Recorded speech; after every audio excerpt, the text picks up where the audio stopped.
點解佢會喺度㗎？呢度教會嚟嘅，人人都嚟得。我問你點解佢會喺度啊？你得問耶穌，我嘅弟兄得罪我寬恕佢7次可以嗎？耶穌回答佢話：唔係7次，係70個7次。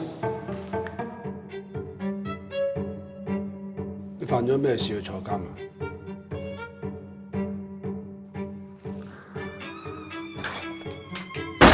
我是在罪孽裏生的，我是在罪孽裏生的，從我母親懷胎的時候就有了罪。